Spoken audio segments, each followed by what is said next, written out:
Hi, everybody. Welcome to My Favorite Mistake. I'm Mark Graben. We're joined today by Lisa David Olson. She is a business humorist, and I think it'll be really interesting to explore what that is and what she does. So before I introduce Lisa a little bit more, first off, Lisa, thanks for being here. How are you? Thank you so much for inviting me. I was very excited to be invited to a show that has the word mistake so prominently in the title. And I hope, well, we're not even a minute in, and I hope you won't think it's a mistake to have agreed to do it. Of course not. Thank you for having me. Yeah, so again, Lisa David Olson is, among other things, a speaker, an author, a podcaster. On her bio, it says she's a creative partner, that she loves coffee and pranks. And I found this interesting. She says, I won't scare the introverts. So as an introvert, I'm an introvert. Why are you afraid of scaring people like me? I'm not afraid of scaring you. I want you to know that if you invite me to your company event and you want me to speak, I'm not going to say, all right, now, Mark, let's take off your jacket and just come on up here, and we're going to have you talk in front of the 300 participants. That sounds great. I promise to not do that. Okay. I ask the room for ideas, and you can safely, from your seat, yell ideas. But I guess calling that out, did you have a bad experience with an introvert? I just know what it feels like. As extroverted as I am, I know the feeling of the days that I'm not in the mood. And yeah. I don't want to be the attention. As much as that's been most of my life, what I crave, I have my downtime, just like our cell phones. We have to reset, recharge, turn them off, power them down. I've found that in my 55 years, you got to find that time too. So if you told me at a certain time, come on out here and make something funny, I'm going to cry. Well, we don't want to do that here today. I don't want to cry. Yeah. So let me tell you a little bit more about Lisa's work. She has a book coming out soon. It's called Laughs On Wry, W-R-Y, for the people who couldn't hear the pun. Laughs On Wry, an Improviser's Memoir. She has a really fun podcast called Stranger Connections, and I'll ask Lisa a little bit more about that later. And she also has a humor group on Facebook called Counterclockwise, so I hope people will go check that out. Like not right now while they're listening, but after the episode. Make a note and do it later. Yes, make a note. So, Lisa, there's a lot we can talk about here today, and I'm glad you were kind of drawn in by the idea of talking about mistakes. What would you say is your favorite mistake? Well, it was hard to narrow it down to one. So if we ponder and dabble into any other zones, I'm free to share. Yeah. But what stands out is the book. A mistake I made was not writing it because I thought no one would read it. And I thought, I don't have a bunch of letters after my name. Why should I write a book? Yet for years I craved to create a book because it is somewhat of a legacy. It's a challenge. I love challenges, and I believe in daring yourself daily. Yet I wasn't living that. So that was a huge mistake, is that I waited. And we all need permission to play. We all need permission to be brave. But do we? Can we give ourselves permission to be brave and just dare ourselves? I do now. But for the longest time, I wouldn't write my book because I had that inner voice was winning. I named my inner voice Sherman. And so until I learned how to say, get lost, Sherman, I didn't write my book. Once I started and had interest, and people were interested, and I had the right editor that was encouraging, and we did weekly check-ins, then it started to happen, and Sherman got the heck out of my office. Yeah.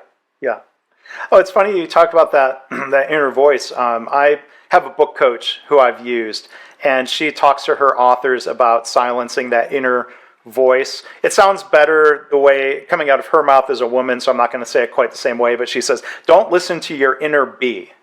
Mm-hmm. Now I've made you think the word, but I don't know. Like it's different her saying it, I think, than. No, I understand. But I think it's helpful, though, I think. It's not ignoring it. I would challenge that. I would state you have to face it, and you have to overcome it. Yeah. A lot of times I say when you are walking around in life with your issues or your problems, as we all do. I just had my therapy call this morning. I'm all for it. You walk around with rocks in your imaginary backpack. And how many rocks can you unload in a day or a week? And Sherman is one of them. Name that inner voice. give it a face. Mine looks like a really, really bad troll. And as nutty as that sounds, it works. Because if you can give it that personality, and I did learn that in therapy years ago, and you give it a personality, then you can yell at it or no. That doubt inside is really Sherman. And it, get out of here. I'm going to show you, Sherman. I'm going to write that dang book. Well, and maybe I misspoke, or this is my recollection of Kathy, how the way she puts it. Maybe I'll get her as a guest, and we can hear her say it in her own words. But the message was clear. Like don't talk yourself out of writing it. Don't be too self-critical. How long was this idea in your head? Like, how long did you delay writing it? My book is about my traumatic childhood and how humor saved my life and how humor is my escape. And then owning a comedy troupe later in life, I realized that humor is my family. Applause is a hug and laughter is acceptance. And so why would anybody want to hear that? And, why would anybody want to read my words? But then just finding the right people and having the encouragement to get it out was amazing. And once I found the right team, it only took about 8 months. And so it is about the ups and downs of my life. But the doubt part took a whole lot longer than the publishing part. Yeah. And what a waste of time. Everybody's got a story. And if you sit there and say, but why would anybody want to read my story? That's the ugly inner voice that your friend talked about and that I'm referencing, and we all know it. We all have it, whether it says you don't deserve that car, or you can't do a marathon or a half marathon. Why would you do that? That's your inner voice that really should be the one that if you can flip it to state, I'm going to, instead of I can't, I'm going to. At least if I try. What if I walk 3 blocks? That's more than sitting on my couch. Yes. Baby steps is a very helpful strategy for change. I've seen that in the workplace. I know counselors who work with clients. You don't tell somebody, hey, you should start exercising 45 minutes every day. Go home, start now. Like, that scares people off. They freak out. They don't start. So did you find baby steps in a way, like, because writing a book is daunting, but writing a page might seem more manageable. Did you use an approach like that when you actually said, okay, I'm going to start writing? The big aha for me was when I wrote the words that stated, because coming from a traumatic home and an alcoholic mother and the issues with siblings who all handled it in their own way, what if somebody reads it and it hurts their feelings? What if somebody remembers it differently? That stuck me for a long time. But I'll tell you what, these are my memories. And if you have a version that you want to tell, please go write your book. So I put that in pretty words, inviting anyone in my genetic pool that if they challenge it, help yourself, write your own book. And they haven't. Have they, and when is the book, it's not quite available yet, or when is it available? It actually is available, and it's on Amazon, and it's Laughs On Wry, W-R-Y, an improviser's memoir. And it's a life of choices instead of excuses. And I'm not going to make excuses for my mistake of not I double-checked some other things with Lisa before we started recording. And I told her I made a mistake in a podcast. I read a subtitle of an author's book that was out of date. And my mistake this time was not double-checking the release date. So I apologize for that. The book is available. No problem at all. Now. No, and I even did an audio version. So that was a really big challenge. That was more than I've done voice work. And like I say, I've been acting for so long. How odd to record your own book in your own audio and to not have it accepted. They said no, you have to hire another voice? No, my voice was okay, even though it's very Minnesota, but it was the fact of, it was actually audio points and pauses at the beginning and the end and the tone and the volume. And my husband is amazing, and thank goodness he's an audio video engineer and made it work, but that took a whole lot longer than impatient, not inpatient. Yeah. Impatient me was willing to handle. Yeah. Well, good. Those technical details got. Yes, Well, it glad was you a big got help project. with that. Was it? I mean, was it less scary to do that voicing? Then I have a friend who read her book as audiobook, and I know it can be grueling and time consuming. But did you feel more confidence in doing that once you had the words down? Yes, the joy in voicing my own book was that you might read, my chapters are called snippets, they're so small. You might read about a prank I pulled at work, because I am a prank enthusiast, and you might read about that. In the next little spot, it could be about some abusive thing that happened when I was a kid. And then all of a sudden, you're going to read about me pranking my doctor during my female exam. So it is a roller coaster because that's what my life is. And that was another way that I could write because of the trauma in the past. I don't have clear, concise, chronological memories. Like some people can say, oh, my fourth grade teacher, Mrs. So-and-so. I don't have that. And once I forgave myself in trying to write in order and trying to be so exact, that's when I could write. And again, give yourself permission. So my stuff is not in order, and I write about that. This is going to go back and forth because I have a hummingbird brain. And and it's a great bathroom book. You are not involved in this big, long story. It's like, oh, that was quick. And then I include a little lesson at the end of every snippet. And it's not me teaching you. It's me saying, and this is what I took from that. Yeah. This is off topic a little bit, but you make me wonder, has there been a decline in the bathroom book genre because of our phones? I would assume. I'm not in the publishing industry, but I'm going to assume. But people just know what that means. I guess I could say waiting room book, or yeah, you're right with the phone thing. That's what I love about my young adult son. When he said, sorry, I didn't answer your text. I was in the bathroom. I was like, you're lying because you're 25. I know you take your phone with you. And that may or may not be a mistake for people to do that. It's definitely a mistake to lie to your mom. I mean, yeah, we should call him right now. This is not the Springer show. We're like, well, hey, guess what? He's behind this wall. Yes, she's not really your mother. Now, in the book, do you also talk about some of the things that you do now of helping people in the workplace using humor in a business setting? Do you touch on that in the book, or I mean, I'd like to talk about Laughs that On Wry. That is just a separate story. I am a business humorist, and I have a journal that I self-published, and I had it printed locally, and that's called What Ifs and Why Nots, and it's got space to write in it, and it's a lot of improv tips that I learned from my 2 decades of running a comedy troupe. And it's not just saying, here's what you do on stage. It's not that at all. It's here's what I learned on stage, and here's how you can apply it, like active listening, or icebreakers and warm-ups for your team, and how to connect your team, simple little exercises. Or maybe Mark is stuck on writing, and what should he do?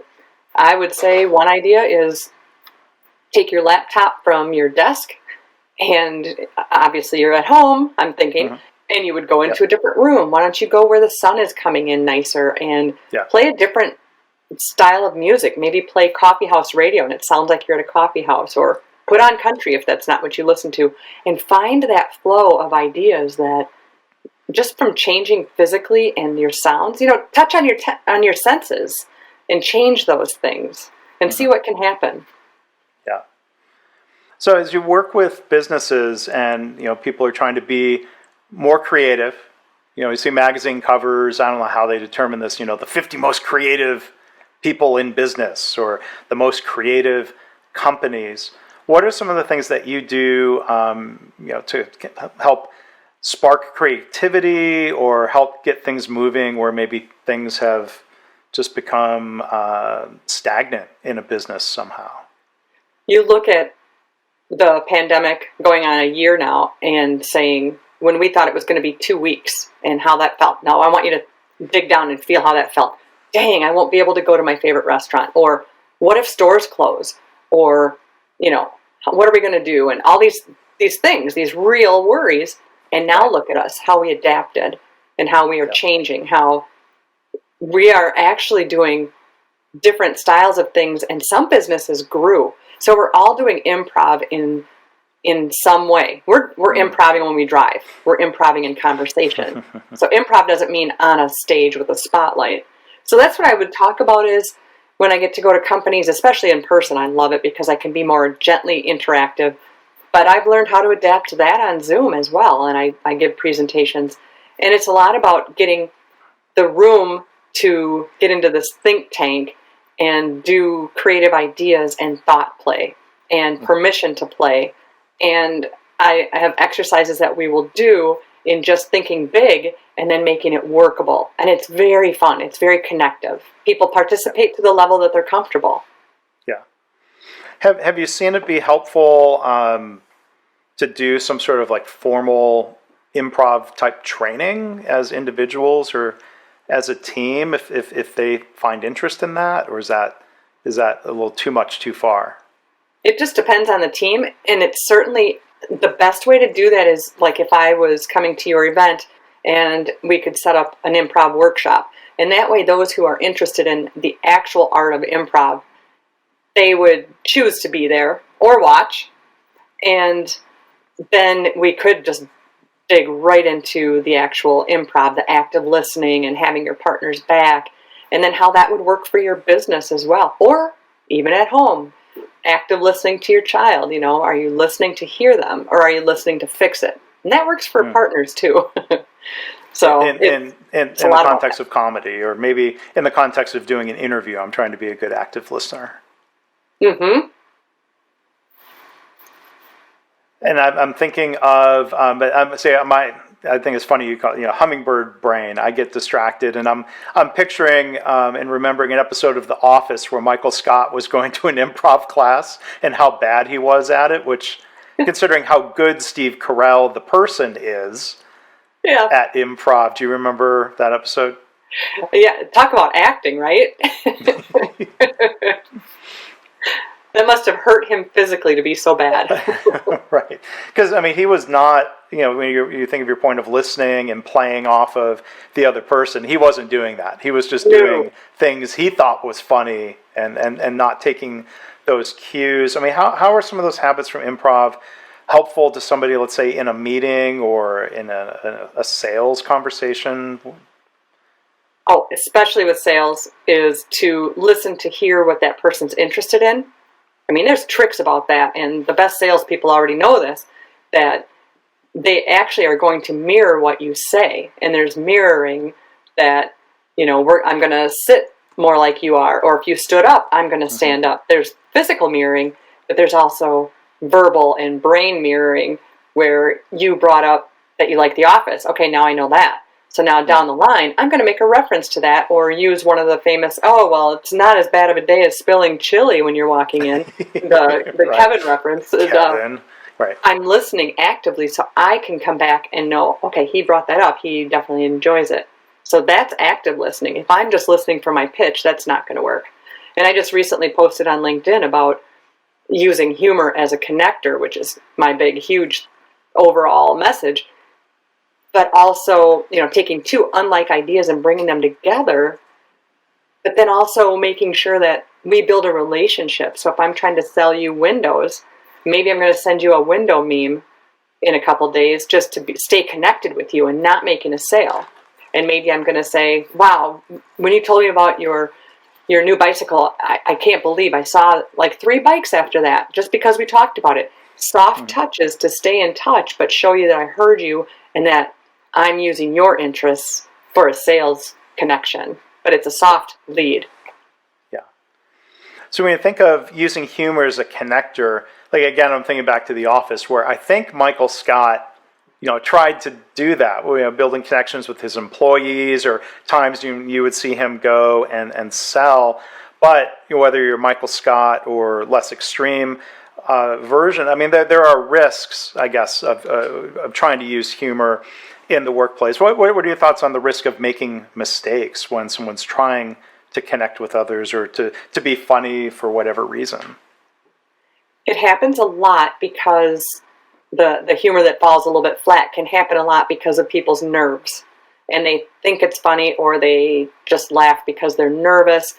the best thing you can do is to make someone feel comfortable, and don't use inappropriate jokes. There's certainly that group at work that maybe that is your thing, or that it wouldn't be for the public for sure. But that doesn't happen on a first-time introduction. So you're going to be safe with your humor, and you're going to be clean with your humor. And when I do talks, it's always corporate clean. I don't go on the edge at all. If your brain wants to take it there, that's up to you. But Sure. If you keep it clean, that's the way to stay connected and feel safer. So you have to build up your safety zone and make people feel comfortable. That's the most important thing. So finding something you connect on, like The Office, like we said, or maybe there's something on the wall that is of humor, and you can reference that, or if somebody says something about kids, oh, kids are so funny, and the gentle nudges toward humor. But like when I'm at the store right now, I've found a joy in, instead of, the clerk might say, oh, did you find everything, or how are you today? And you say fine, and I say, how are you? Fine. Well, that's all a lie. We're not fine, but we're certainly not going to get into, oh, my knee hurts or whatever. But a different question one could ask, and this works at the office, but I've been doing it at the grocery store. What are you doing for fun lately? Mm-hmm. So how would you answer that, Mark? How would I answer that? Doing this podcast has been fun. That's a relatively new project of mine.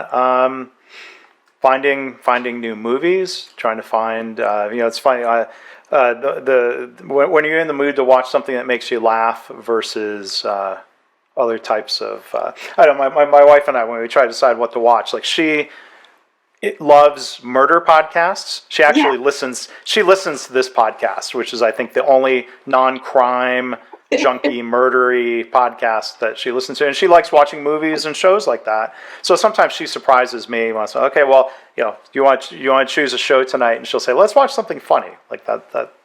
It's a pleasant surprise. But then, if the movie turns out to not be funny, that was a disappointment recently. That was not the question you asked. But then that was on you because you chose it, so now it's your fault. It was a mutual decision of like, well, let's just move on from that movie and we'll try something else. That's the beauty of streaming, as opposed to going to a physical theater where I guess you feel kind of invested in, like, well, I paid for that, I'll suffer through it. But we basically are so bad that they are funny. Yeah, and I don't think that was the case here. And I won't name names of the movie. Oh, there's so many good things for humor out there. And so in asking that, then I learned more about you than just what I've just met. Now I know about your opinion on movies. I know that your wife is awesome because she likes crime podcasts like I do. And the different things that we just connected, and that might have taken 35 seconds or something like that. Oops. And what I've learned at the store is one girl is on a dance team, and she even showed me a picture. And I asked this other guy one day, what are you doing for fun? And he's got big dreadlocks and tie-dye shirt, just a big guy. And he says, oh, we've been fostering little kittens. And he just melted, and he just became this sweet little gentle, Yeah. Oh, wow. You would never know that. And by simply asking someone, what are you doing for fun? That opens actual conversation. And I could have grown from that. I immediately thought, oh, I should tell you about this show that's funny. And that's how you connect and really get beyond the nerves. And then you can kind of find out someone's humor once you tell me what movies you watch. That's a great question. So there's a pro tip for everybody listening. There's a great conversation starter. What are you doing for fun? Now, I want to think back to something you said earlier, Lisa. I was going to ask you as a follow-up, because it sounds like I've learned about you. Pranks are fun. Is there a favorite recent prank of yours that's maybe like new, it's not in the book? Like what's your most recent, most favorite prank? Jeez. Well, another favorite mistake is pranking a police officer. Oof. And fracturing my tailbone. Oh, no. Yeah. So I work with police during the day, so I'll go backwards. Yeah, there's an important middle part of the story there. What happened? Yeah, but that wasn't a fun way to start it. Wouldn't you rather say I got my tailbone broken by a cop? That's a story I'm listening to. But one of the officers, I'm dispatching records at the police department, and one of the officers was around the corner, and I took the ream of paper. I had an empty ream of paper in my hand, just the outer wrapper. Yeah. And I heard him coming, so I just went up because he's a big guy. And I went up and I went pow like that when I could tell he was coming around the corner. And he raised a fist just out of reflex, but stopped because he's good. And I got trapped between his ginormous red oak arm and the wall, and I got dragged as he kept walking. He wouldn't move his arm. We worked together for years, so that's nothing new. He didn't strike me, he didn't touch me, but because I existed, I touched him, and I was dragged down the wall and fell directly on my butt and fractured my tailbone. My fault, and I would do it again. You would surprise a police officer? That seems like a mistake to learn from. Yeah. I do it, but I love putting those Snap and Pops. You ever have those? They're in a little paper twisted up, and you throw them on the ground and they pop. Mm-hmm. Sometimes they're okay. If you tape those into an open door hinge, like 6 is a great number. You tape the little tail onto the metal door hinge, like when it's open. So when your coworker goes into the bathroom and they shut the door, pow! It's a delightful sound. Like this, I'm worried for you. These seem like dangerous pranks, Lisa. I'm risky. That's what my husband said. What are you thinking, pranking officers? And I go, what a way to go! If that's my story, that's a good story. It's all about the good story. Wow. I even prank our dog. Our sons all moved out. Your dog. Go figure. Yeah. I even hide around the corner to prank the dog. And I'm like, ooh, you should have seen your face. She just goes off and lays down. Not impressed. Yeah. Wow. We'll see you on. You could write another snippet book of World's Most Dangerous Pranks. Or it's a different how to podcast. unimpress your dog. Yeah. A different podcast beyond Stranger Connections, which is Lisa's podcast. One other question I wanted to ask about humor, then I want to learn a little more about the podcast and the Facebook group. What are your thoughts on humor as being like just a gift, where people say, oh, well, so-and-so, they have a sense of humor, versus developing a sense of humor? You find that a lot of it is genetic. Some people are great storytellers, and they can tell the story in the pieces that build up to an outcome. And some people are great joke tellers. They can do the same with that storytelling pace. Myself, all I can remember are punchlines, which is another fun game. Punchlines only. I made that up. Yeah. I'm sure it exists, but I made it up. And so you will find that it's genetic. I mean, do you agree with your family that your humor is the same? Like if you're dry or you're outwardly funny, you think about I see variation amongst I'm going to think of my dad's brothers and sisters. There's varying degrees of that. I'm trying to think of. I think my uncle and my one aunt. I haven't seen them in the same place together in a long time, but there's a similarity. So is it nature or nurture of having grown up in the same household? That would be a science question, because when you look at being the new person at someone's family gathering, pretend you're the new partner showing up for Thanksgiving, and all the inside jokes that are flying, and everybody picks on Bob for a while, and then they shift it over to Sharon for a while, or it's just about the cooking, and it's so funny how the family dynamics, the ethnicity maybe of their cooking, maybe it's a big Italian family and they have this certain jokes. I really feel like a lot of it is genetic. And can it be learned? I think you asked. I think to a point, and there's just so many different types of humor. There's really smart humor, there's dirty humor, there's physical humor. Mm-hmm. So there's just so many variances that this is how we find friends, I think, is when we match up things like that. Not just hobbies, but what makes us laugh. Yeah. That's a good point. So Lisa David Olson, again, her book, her memoir, is Laughs On Wry, an Improviser's memoir. That's available now. And tell us a little bit more about Stranger Connections. I've heard a couple of episodes, and it's a interesting mix of guests that you have. What was the inspiration behind the show? Tell us about it. Thank you. I love weirdos, and I ask for weirdos. And when I say weirdo, that's a compliment, and it's respectful. I want quirky stories. strange careers. I interviewed, my first episode was a monk who was a monk for 9 years, I believe, and then quit.